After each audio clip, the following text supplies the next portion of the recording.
c'est Antoine pour iApple Pro. Donc déjà bienvenue sur ma chaîne Dailymotion.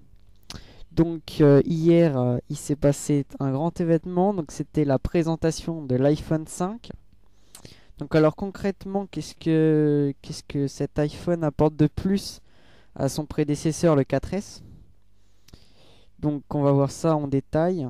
Donc déjà l'iPhone 5 possède un écran 4 pouces alors que son prédécesseur n'était qu'à 3,5 il me semble.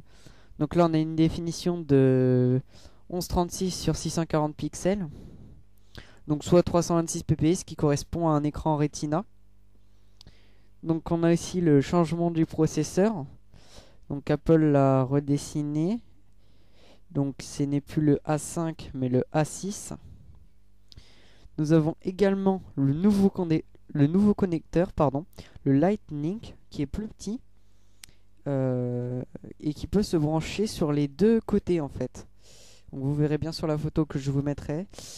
Donc, un adaptateur aussi qui est en vente sur l'App Store, qui permet de mettre l'ancien connecteur, c'est-à-dire le 30 pins, sur le 8 pins. Donc après, parlons de la batterie, une autonomie annoncée de 8 heures en communication et 225 en veille. Donc ça reste à voir, hein, parce que j'y crois pas trop, les 8 heures en communication. Un appareil photo de 8 mégapixels et vidéo en 1080p. Une caméra frontale en 720p.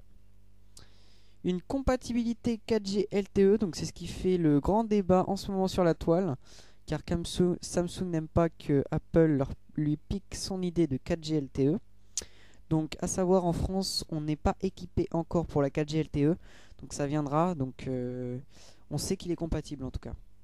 Donc il est livré avec iOS 6, donc le nouveau iOS qui remplace le 5. Donc le stockage il ne change pas, le 16, le 32 et le 64 Go. Et puis les prix c'est exactement ceux identiques à l'iPhone 4S. Donc en ce moment il est en précommande chez la boutique SFR. Donc je l'ai précommandé et dès que je le reçois, je vous fais une vidéo du test.